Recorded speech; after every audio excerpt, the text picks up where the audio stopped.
بسم الله الرحمن الرحیم. نانی پروګرام سره زه یم سید کبیر شاه. ګرانو کتونکو، خبره به کوو د افغانستان او د پاکستان چې کوم موجوده صورتحال روان دی او آیا نن په بارډر باندې څه خبر مخې ته راغلی دی. په دې ټول څه باندې خبرو کولو لپاره موږ سره صحافي کامل شاه صاحب موجود دی. کامل صاحب ته اوس د ننني پروګرام کې هرکلی وایم. مننه جی. کامل صاحب څه صورتحال ګوري، نوي اپډیټ سری د افغان د بارډر حوالې سره یا د غیر قانوني افغانانو حوالې سره؟ نوې صورتحال خو د پاکستان د پاره هم د افغانستان د پاره هم او د مهاجرینو د پاره یا پناهګزینو د پاره کوم چې په پاکستان کې میشتو د هغې د پاره یو ښه پیغام دی. هغه پیغام دا دی چې نن یو وارې بیا د بارډر د کولاوېدو چې کوم تنظیم دی هغه وشو، خو دا ځل د تنظیم چې دی لږ داسې پوخ تنظیم ماته ښکاري. او د پوخ تنظیم ځکه وشو چې پاکستان د ذمهدارۍ ثبوت ورک او د هغه ذمہدارۍ ثبوت دا و چې نن د دواړو ملکونو د بارډرو چې کوم منیجمنت دی د هغې ترمنځ یو اجلاس یو میټینګ وشو. هغه میټینګ کې دا خبره وکړې شوه چې یاره د تورخم بارډر خصوصا چې په دې باندې د پناهګزینو انخلا ډیره زیاته ده، نو دې بارډر او د دې سراونډینګ ایریاز کې به مکمل امن او امان قایمول شي او د هغه امن او امان د قیام نه پس به دا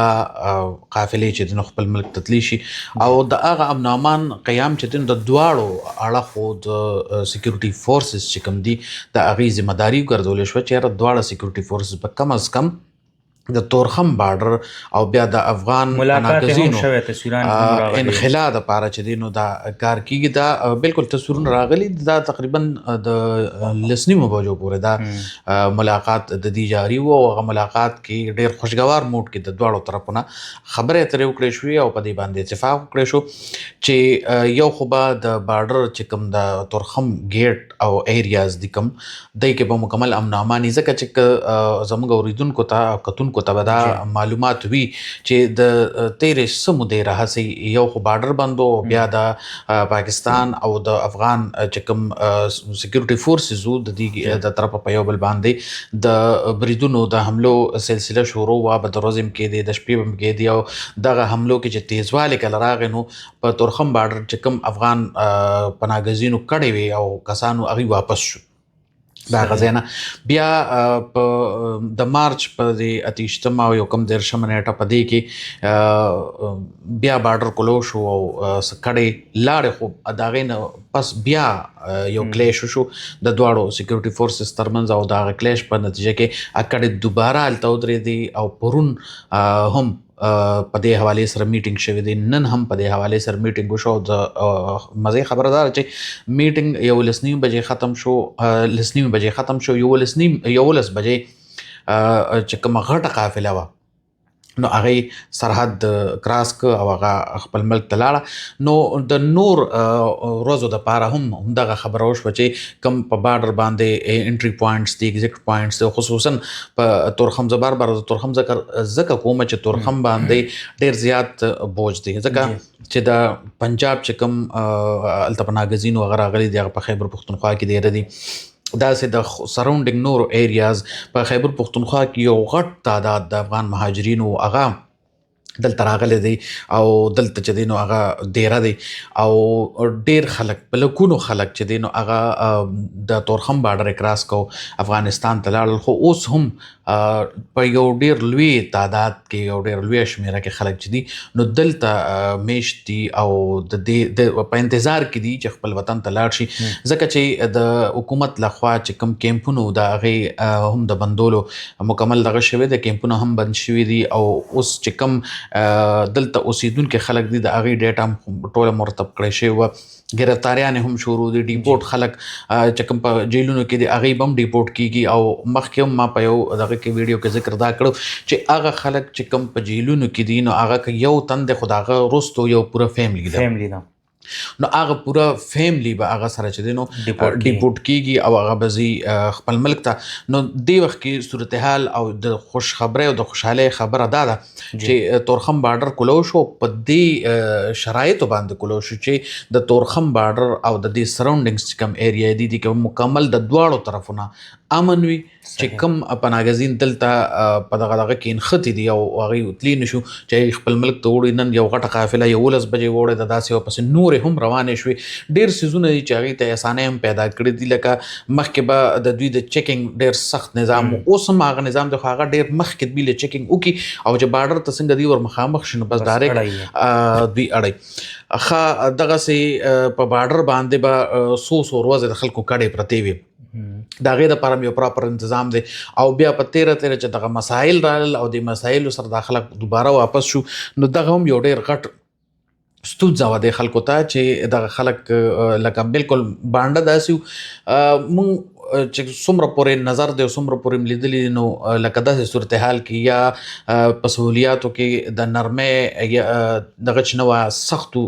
حالات، نو په هغه حالاتو کې دغه افغان پناهګزینو که هر څومره دا د افغانستان خلک دي او مونږ دلته ول 45 کاله ځای هم ورکه، خو د انساني همدردۍ په بنیاد باندې او انساني دغه په بنیاد باندې دغه ټرکونه مونږ لیدلي چې ولاړو په هغې کې زنان هم وې، ماشومان به هم، او هغوی ته ډېر غټ تکلیف و. بله خبره دا وه چې کله خیبر پښتونخوا حکومت یا د خیبر پښتونخوا پولیس چې دی نو د افغان مهاجرینو د نیولو سلسله شروع کړه او هغه یې په دې بنیاد باندې شروع کړه چې چونکې د دوی دلته چې کوم د مهاجر سټیټس و هغه ختم شوی دی. د مهاجر سټیټس نه پس که دوی سره د پاکستان څه قانوني ډاکومنټس وي نو دوی قانوني دي، او که نه دغه ورسره نه نو دا غیر قانوني دي او دغه ډاکومنټس ډېرو زیاتو سره نشته. هغه خلکو سره شته چې دلته کومو زنانو سره ودونه کړي دي او د هغه ودونو په نتیجه کې د هغوی بچي پیدا شوي دي. د هغوی بچي چونکې بیا پاکستانیان تصور کېږي، نو چې کله هغه بچي پاکستاني تصور کېږي نو هغه سره د هغه پلار هم د یو خاص قسمه نیشنلټي هولډر کېدی شي. هغه خلک خو د دې نه مستثنا دي، خو چې کوم خلکو سره داسې هېڅ قسمه دستاویزات نو هغه پولیس نیول شروع کړو. او پولیس چې کله دغه خلک ونیول جیلونه ته ډک شو، د هغې هم دغه استدعا وه، عدالتونو ته هغوی لاړل، پېښور های کوټ کې هم په دې باندې خبره اتره شروع وه چې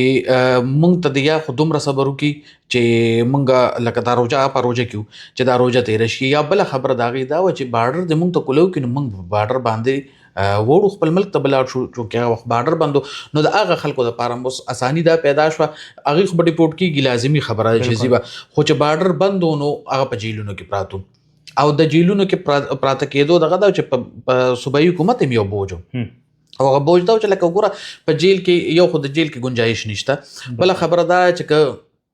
د دوی دپاره په گنجایش پیدا کړی دی نو دوی په کومو حالاتو کې عادي ته هغه بنیادي انساني حقوق حاصل وکنه. د دې نه علاوه په جیل کې هم د حکومت څخه خرچه کېږي، ځکه چې هلته کم خلک کم قیدیان په هغې باندې خو خوراک څښاک خو وله ورکوي که نه، انسانان خو دي دغه خو نه دي.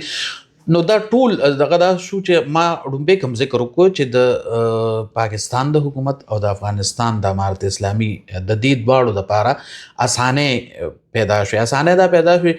امارت اسلامي ته دا اساني پیدا شوه چې هغوی ته کوم د هغوی پناهګزین دي او خلک دي هغه به ورته په حفاظت کې خپل ملک ته راشي. باقي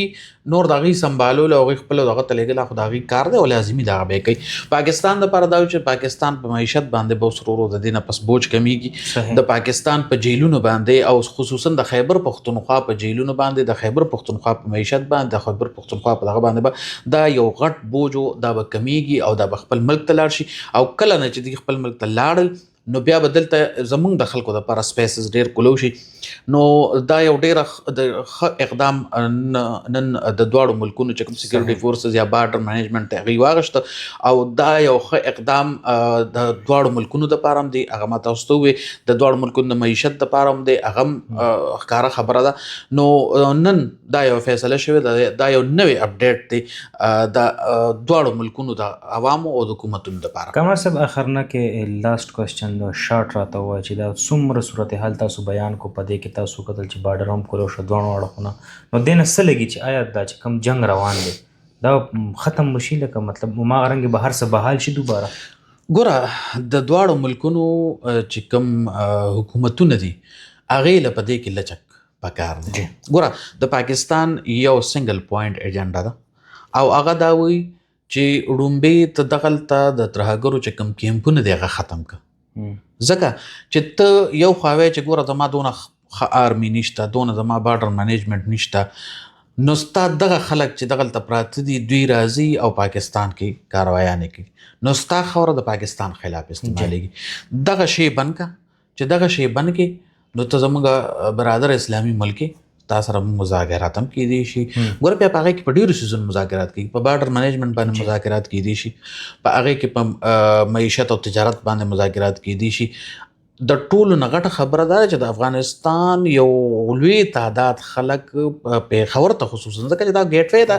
پېښور ته به راتلل د علاج دپاره نو په هغې باندې هم کار کیدی شي د ملکونو په منځ کې چې کوم بایلیټرل دو طرفه دواړه طرفین ټریډ دی یا کاروبار دی هغې ته هم وده ملاویدی شي خو د پاکستان سنګل پوینټ ایجنډا ده